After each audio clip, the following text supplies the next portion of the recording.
Now I will move on to the discussion on this polymeric materials.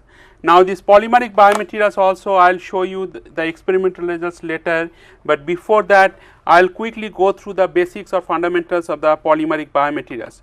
Now polymers, as the name suggests, they are essentially organic materials, and these organic materials are made of the several MAR units, and these MAR units are repeated in the form of a long chain. So examples of the natural polymer is that, or natural biopolymer is that, like collagen, cellulose, natural rubber, DNA, and synthetic polymers is that polyethylene, Teflon, and then PEEK, and lot of other polymers which are used commonly in structural and biomedical applications. So degree of polymerization essentially tells you that how many number of monomer units they are attached to each other, and polymerization, what is the definition of polymerization? That is the process of combining many small molecules known as monomers in a covalently bonded chain, and during the polymerization process some chemical groups may be lost from each monomer. And this is like the definition of the homopolymer. Homo means that is the same type of MAR units which are repeated. There is no mix of the two MAR units. Copolymer means that A and B, two different type of MAR units which are joined together by covalent bonds in the main chain or the backbone chain. So this chain is called the main chain, backbone chain of the polymeric structure. Now one of the important things of the polymer is that since it is typically made of carbon, hydrogen, nitrogen, oxygen, these kind of very light elements, and large number of these MAR units are bonded together, then these materials, they are extremely flexible. Like you can see these polymeric molecules, now they can take any shape the way they want, and they can be squeezed also, and essentially this looks more like a typical shape of a snake, right, that how the snakes are squeezed. And you have, if you remember well, that some of the protein structure also, that time I have mentioned categorically that protein structure also they can take shape of the like a snake shape or very squeezed kind of shape. Basically again, because why? Because proteins are the polypeptides, and polypeptides are again the many peptide units, they are combed together, they joined together, and therefore the proteins being biopolymeric molecules, they can also be squeezed. Now these polymeric molecules, as I will show you later, if you stretch it, it can be stretched easily, and it can be given large amount of elastic deformation. Now how to define, because there is two ways to define the physical properties, one is the density and one is the molecular weight of polymers. Molecular weight, that you can measure by either the number average molecular weight, that is Mn, and another one is the weight average molecular weight. So number average molecular weight is defined as the total weight of the polymeric molecules divided by the total number of polymer molecules in the sample, and weight average molecular weight is that it is basically defined as a bigger molecule contains the total mass of the polymer sample than the smaller molecules do. So basically if you see that mathematically, number average molecular weight is defined as that sigma ni mi divided by sigma ni. So mi is that molecular weight of the individual short chain containing ni number of MAR units divided by what is the total number of MAR units, like all those small chains. So that way you can get this Mn value. So similarly Mw, that is the weight average molecular weight, again sigma Wi mi divided by sigma Wi, and Wi and mi is the molecular weight of the ith chain of the polymer, and which has the weight of Wi. So these things are written here, that Ni and Wi are the number and weight fractions respectively of molecules with molar mass of Mi. Now polydispersity index also is an important thing, like it also shows the characteristics of the polymerization of that given polymer, and typically it is defined as the ratio of Mw to Mn. This is the typical molecular weight distribution curve. So number of molecules if it is plotted along y axis, molecular weight if it is plotted on x axis.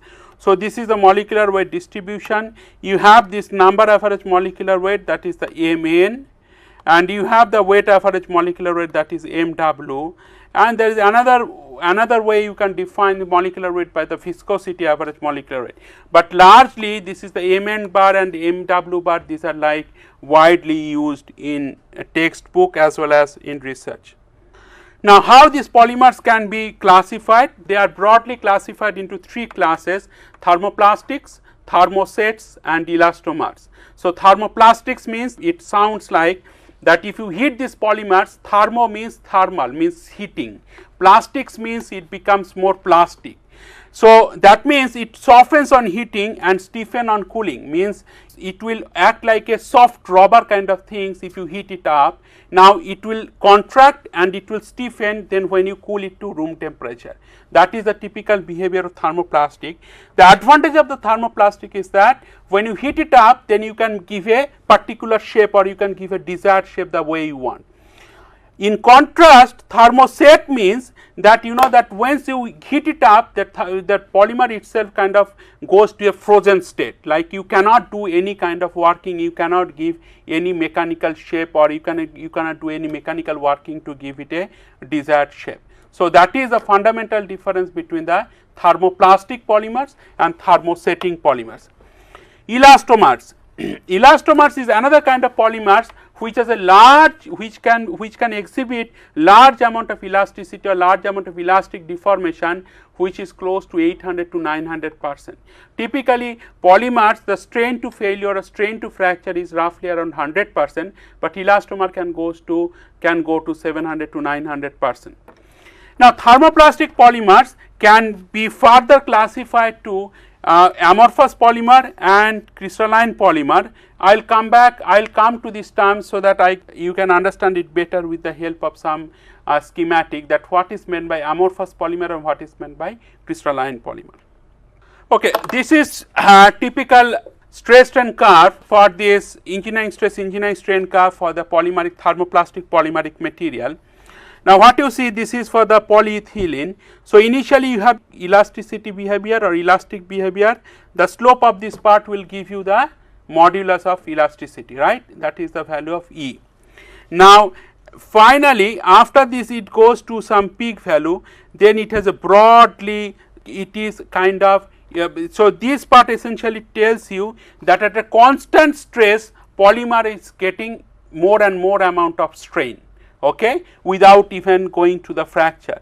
And prior to the fracture for polyethylene, it goes to little bit increase in stress before it reaches the fracture strength, and then it fractures completely, okay. So, this is the kind of typical behavior of a thermoplastic polymer, and this is the case for the semi-crystalline polymer. Now, remember, like the way I have mentioned to you for the ceramic materials, there is no ceramic which is known to mankind which is like 100% covalent and 100% ionic. Ceramics have always a mixture of ionic and covalent bond. Similarly, there is hardly any polymer which is like 100% amorphous and 100% crystalline. You always get kind of mostly semi-crystalline polymer. That means some volume fraction of the polymers have crystallinity and rest of the volume fraction shows like a amorphous matrix. Now, one of the important things for the polymeric materials that I must highlight when you compare with the ceramic based materials or polymer based materials. Now, polymers have a low elastic modulus. Low elastic modulus, that means it has a much more compliant behavior. The slope, if you compare on the plot, you want to plot like ceramic materials. Ceramics have a very high elastic modulus. That means that slope will be very steep. Okay, that is like a very steep curve for the stress strain curve. Unfortunately, ceramics goes to failure without undergoing any kind of deformation. For metals have intermediate values of elastic modulus. That means initially it is straight, that is linear elasticity, it goes to non-elastic behavior, plastic behavior goes to fracture. That is the case for metals. Now, on the same plot, if you want to plot it for polymeric materials like high density polyethylene, then it keeps on going dotted and then it goes to fracture. Now, what you are trying to get the message from this plot, that ceramic is the extreme left, intermediate values of the metals, because metals have the intermediate elastic modulus, and metals have a typical elastic behavior, then goes to non-linear plastic behavior, then goes to fracture. Polymers, they have further right, because the polymers have a low elastic modulus. So, slope also will be much and much less. Okay. So, that is, it means it is a more compliant behavior. However, these polymers they go like this, then it goes to some increasing strength, and that constant stress the polymers can be strained to a large amount of strain.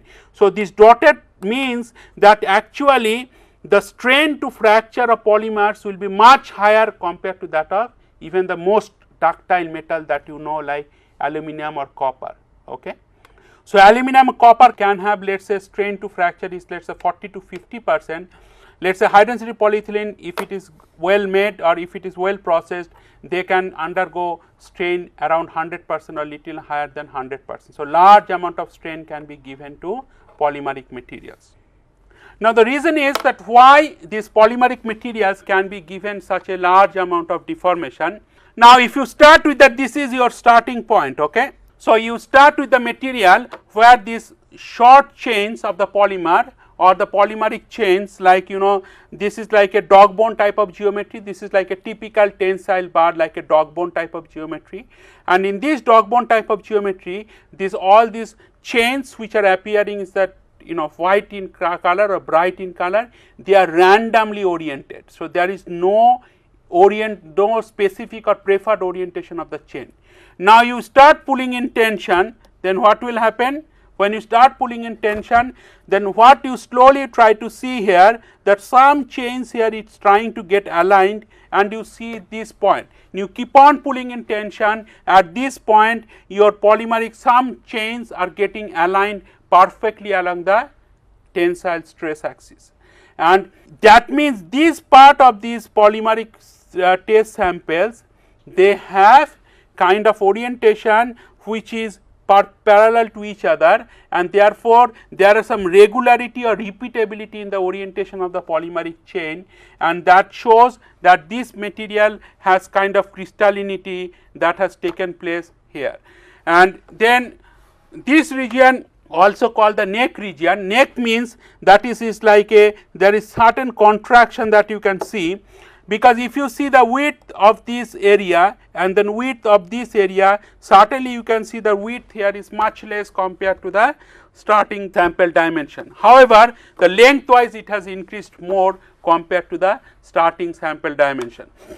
So, essentially what I am trying to say here, that with increasing amount of stress, the more and more amount of load you are actually applying externally, the more number of chains will try to align themselves with respect to the tensile stress axis. However, since polymers they behave like a viscous solid, it is not like elastic solid, this orientation of the chains along the tensile stress axis will take some time, and that is what is reflected here in this tensile stress strain axis, that you can see at the constant stress level polymers are undergoing large amount of strain, and that is reflected what I am trying to show you in the next slide, that you know these chains they are kind of orienting themselves along the tensile stress axis, and that is taking time because it is a viscous solid, and therefore, these polymers they have the unique capability of undergoing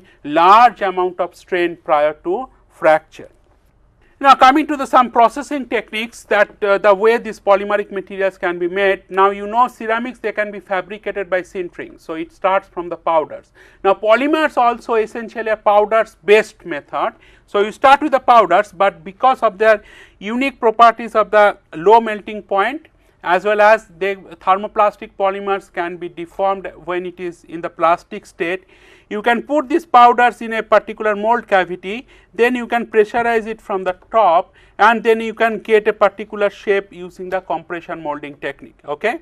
And this is one of the way you can do. The other way you can do that this fabrication of the polymers or processing of the polymers is by extrusion method. Extrusion method means you put all your polymeric granules or molecules in the hopper, and then in this through this hopper it is fed into this barrel, and this barrel is typically much longer. So, this length of the barrel can be divided into three distinct zones. One is the feed zone. Feed zone means in this barrel these polymeric powder particles are fed.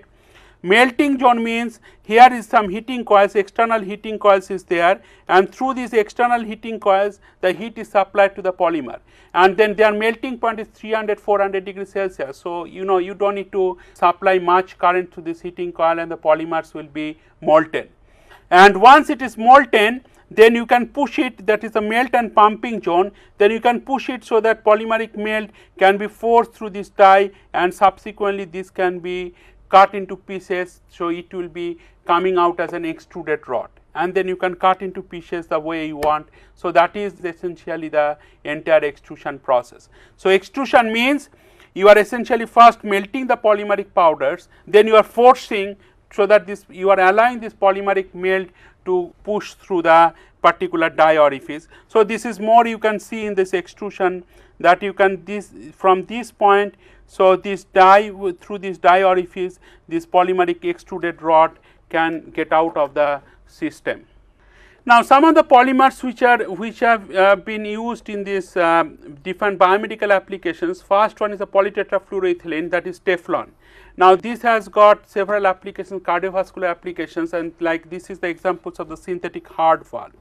Now, therefore, the synthetic heart valve, the property that you require is a hemocompatibility, that is the blood compatibility property. And blood compatibility, if you remember correctly, blood compatibility essentially tells you that whether the materials will form thrombus when blood will be flowing in contact with the material, and if the thrombus forms, then that means this biomaterial cannot be used for the cardiovascular applications.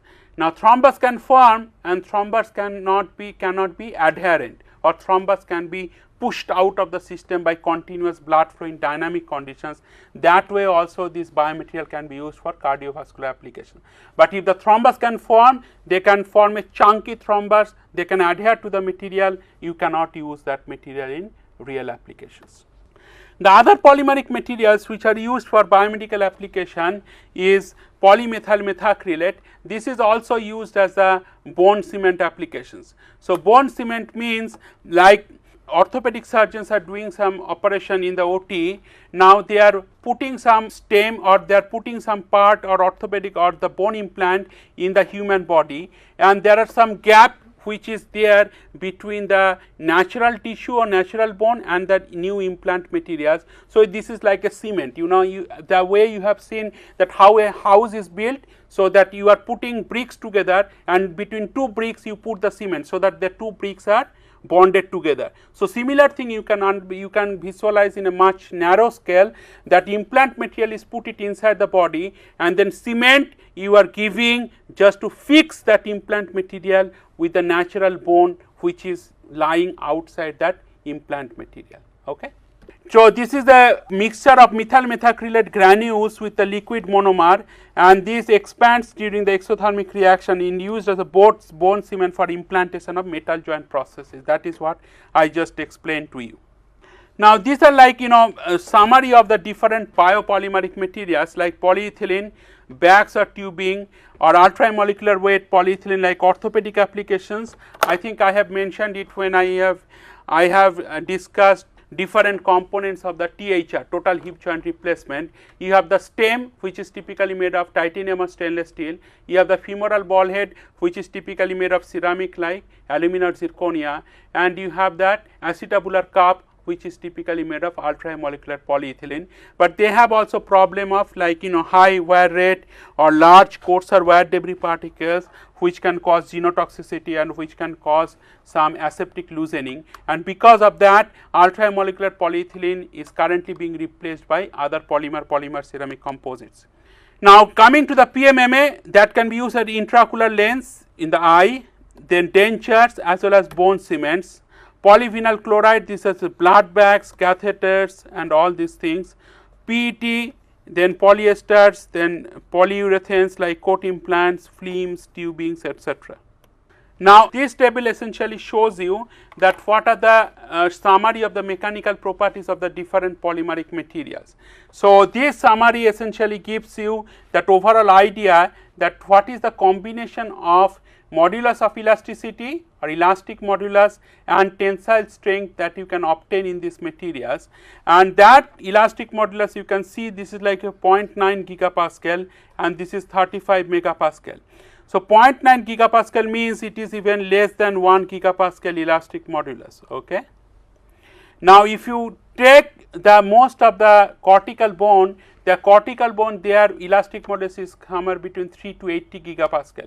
So even if you use the polyethylene alone, you cannot match with the lower bound of the cortical bone in terms of the elastic modulus property. Other things is the tensile strength. 35 megapascal is still low for the use as a cortical bone replacement application. You need to increase the strength properties of these materials. Coming to the polyurethane PU, which is even less, so it is like 20 megapascal or 0.02 gigapascal, and 35 again tensile strength 35. PTF is equally less, 0.5.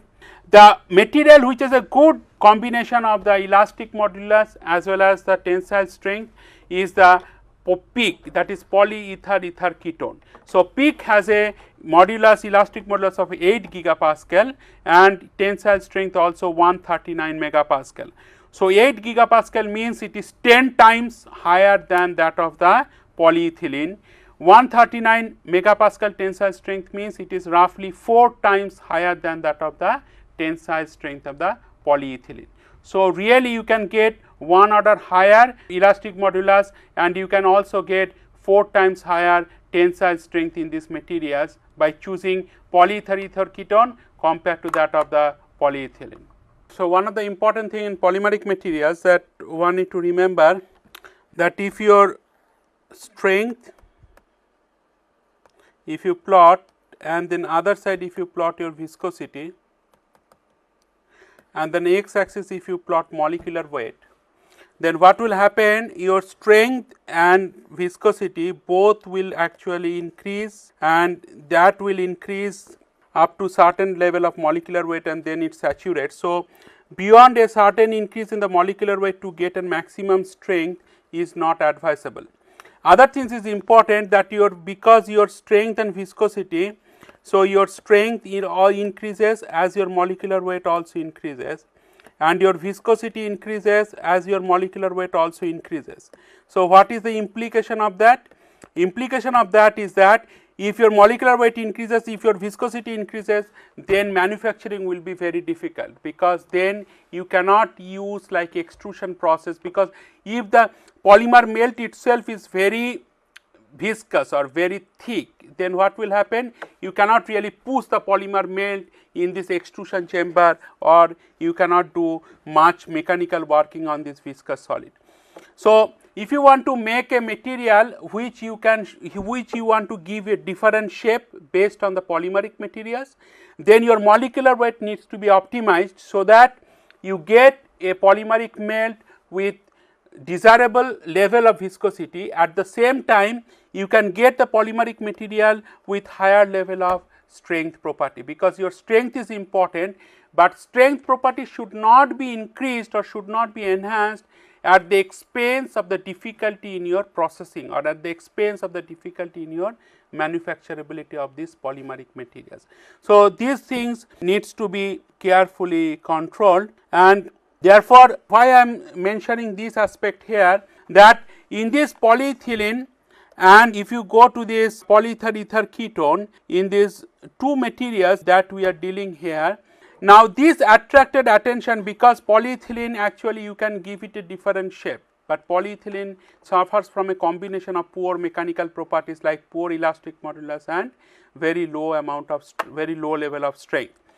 At the same time, polyether ether ketone has a 1 order of magnitude higher elastic modulus and about 4 times higher tensile strength than that of the polyethylene.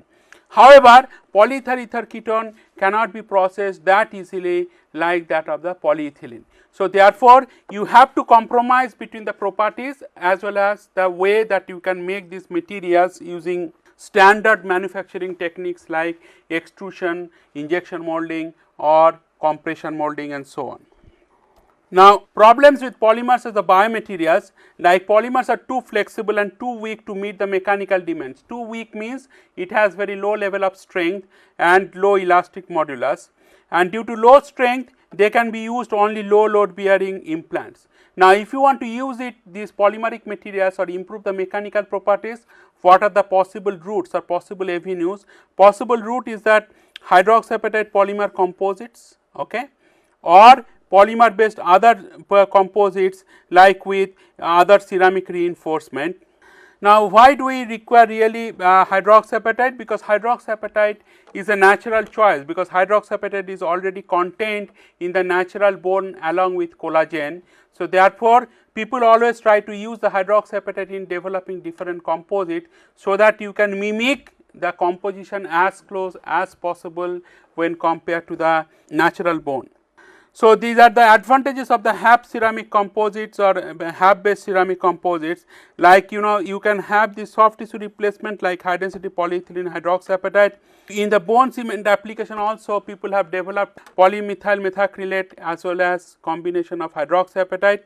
Total knee replacement in acetabular cup, ultramolecular polyethylene, also you have these polymer based materials. So, mechanical properties of the polymer, that depends on several factors, as I said already, molecular weight. The second one is the cross linking, that is cross linking in case of the rubbers or cross linked polymers. Then depends on whether it is a linear polymers or branched polymers, depends on whether it is alternating versus block versus graft polymer. Alternating polymer means like these MAR units are alternatively arranged in the backbone chains. Block polymer means you have a block of A MAR units, then you have a block of B MAR units, then you have a block of C MAR units, and then A, B, C can be repeated in that sequence. Graft copolymer means you have a major backbone chain, and where that another copolymer or another MAR unit is grafted to the main backbone chain. So, that is called graft copolymer. Then method of sterilization, like polymers you can sterilize either at the steam autoclave unit like 121 degrees Celsius, or by chemical treatment by ethylene oxide or by gamma radiation.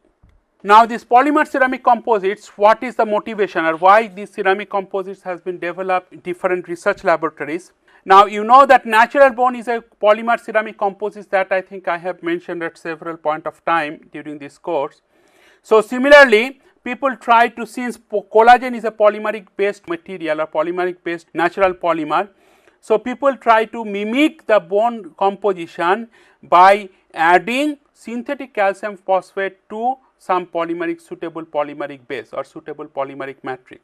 So, therefore, the natural bone can be mimicked as close as to the calcium phosphate polymer composites. And remember, in the natural bone you have 69 weight percent of calcium phosphate materials, you have around 22 weight percent of collagen, okay. And therefore, if you want to make that similar kind of composition here, if you load the 69 versus 22, then I think that this polymer composite will be quite challenging, and this will be quite closely mimicking the natural bone properties. But the point is that how you can load this 22 weight percent of polymer in largely 69 or 70 weight percent ceramic base or ceramic matrix. So, that requires kind of quite careful processing technique or optimization of the processing parameters. Just to remind you that this typical compact bone that has a cortical shell, cortical outer shell, and then internal. So, this is your cortical shell, and this cortical bone has a much larger or better mechanical properties compared to that is the spongy bone structure. So, spongy bone means that is porous bone structure. Other synonyms of spongy bone is a cancellous bone or trabecular bone. So, spongy bone, trabecular bone, cancellous bone all bear the same meaning, okay.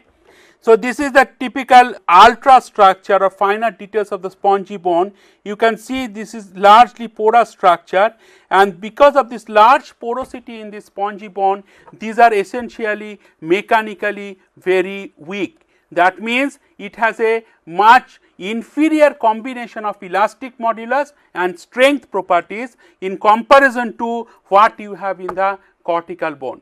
So that is also biologically quite intelligent way of manipulating structure, in a sense that if your structure has a very stronger outer shell, then that structure will be protective also. That inner core, that trabecular bone, is protected by the very fact that this trabecular bone is always contained in a very hard shell, and this hard shell is essentially the cortical bone. So that is what, that is also very intelligent way that the nature has developed this kind of bone structure, and that is also one of the reasons that why this bone structure people try to mimic very closely. Now this is some results that is taken from literature that essentially shows you that you have this 40 volume percent hydroxyapatite in 60 volume percent high density polyethylene. This is the typically high density polyethylene polymeric fibers, and you have this large amount of hydroxyapatite particles which are dispersed homogeneously in the matrix. This shows that adhesion of the osteoblast like cells on these polymer ceramic composites. Now what you see in these areas, the cells are adhering and they have expanded, and the rest of the area is not covered by cell. What it means? It means wherever there are the hydroxyapatite particles are agglomerated, only those particles are attracting the osteoblast cells, not the high density polyethylene matrix as such, because high density polyethylene matrix is essentially bio-inert, it is not bioactive like hydroxyapatite.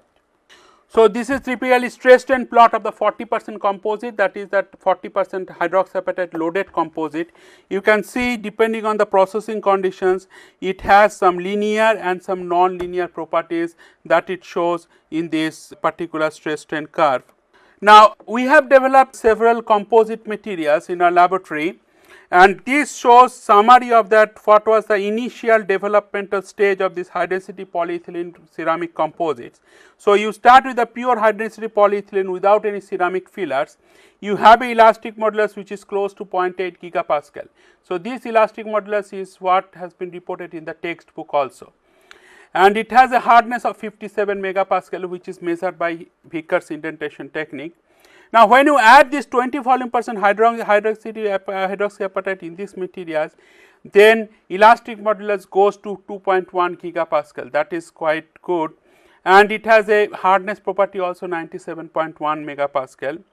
If you add 20 volume percent alumina, alumina is relatively stiffer phase compared to hydroxyapatite, and therefore addition of 20% alumina actually increases much more than when you add the similar volume fraction of hydroxyapatite, and there that high density polyethylene and alumina composite have 2.5 gigapascal elastic modulus. Now when you add the combination of both 20% alumina and 20% hydroxyapatite, then you are getting almost like 8 times that of the elastic modulus of high density polyethylene, and there the elastic modulus is 8 times, that is around 6.2 gigapascal. Now this is the microstructure of the different composites. So S1 means this is pure HDPE. Now when you are adding the ceramic fillers like alumina or hydroxyapatite, they are kind of distributed homogeneously after these materials are compression molded, and this compression molding, if you see, their condition is 130 degrees Celsius in a 5-ton press and for 30 minutes. Now this is the beauty of the material science. Now one end you can see that you can make the polymeric materials at 130 degrees Celsius, other end you can see for hydroxyapatite ceramic itself it requires 1200 or 1300 degrees Celsius. So it is a scale of 10 difference. So what you can, where you can process the materials at 130 degrees Celsius, but pure hydroxyapatite you can sinter, you require 1200 degrees Celsius or higher temperature. So that means almost like 10 times difference in the temperature that you require to make the different kind of materials for biomedical applications. Okay, this is the XRD plot of this developed biocomposite, and these biocomposites are processed by compression molding. So this is your semi-crystalline high density polyethylene. So these two characteristic peaks essentially indicate that this high density polyethylene is semi-crystalline, because if it would have been amorphous it would not give such a characteristic peak. Okay, and if it is in very much crystalline, then also it gives a much sharper peak. but this peak has certain breadth. So that shows that this material has some kind of semi-crystallinity property. All the other ceramic fillers like alumina and hydroxyapatite, they are also present in these biocomposite materials.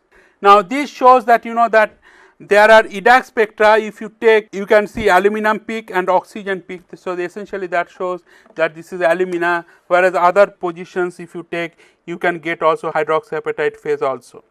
Interestingly, you can see this is like a typical polymeric kind of behavior, like polymers are getting deformed in the fracture surface, and in this polymeric chain these different ceramic fillers are also adhering, and that you can see from the EDAX spectra. Like these are like ceramic fillers, like you can see these are like ceramic fillers, either alumina or hydroxyapatite.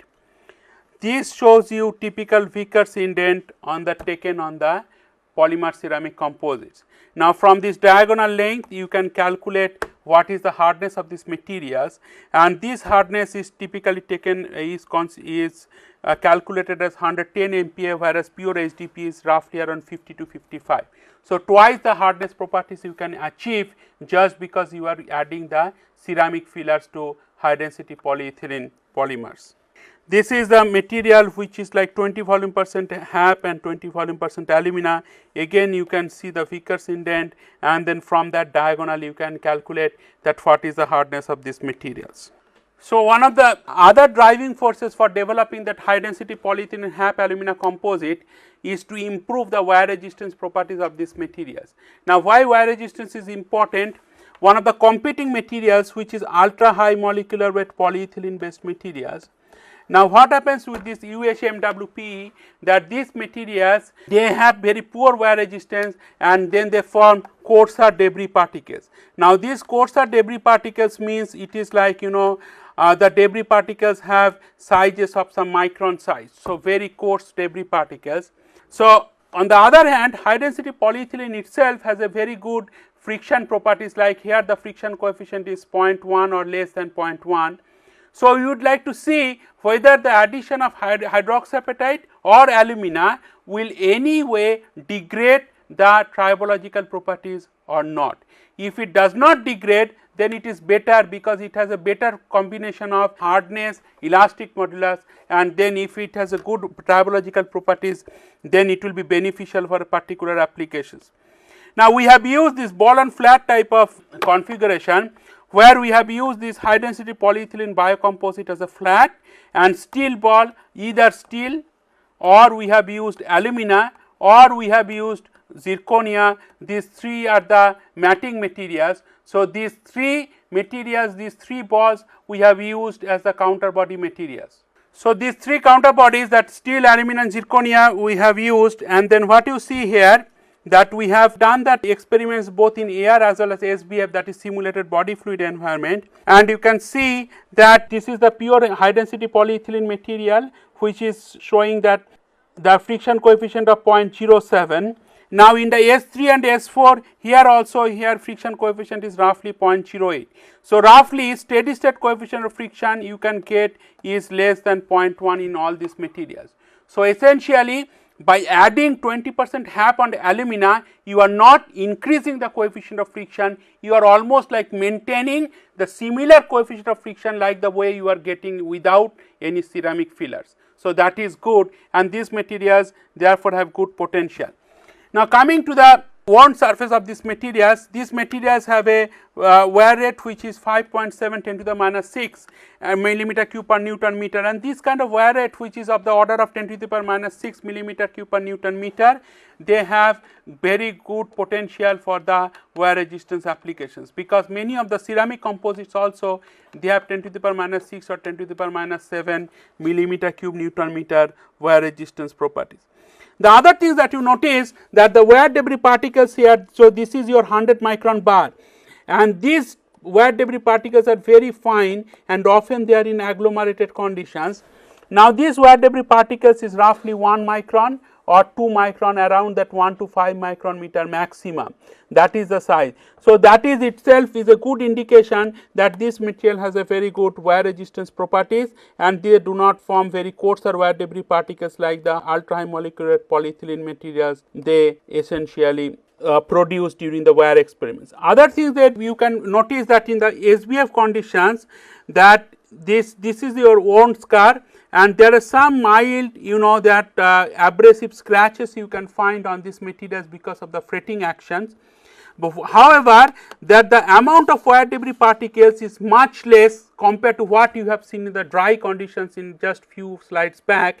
So, therefore, if the wear debris particles the amount is less, so that shows that these materials will be quite a good replacement against the traditional use of ultra high molecular polyethylene in the acetabular cup of the total hip joint replacement. I think I will stop here and we will continue in the next class.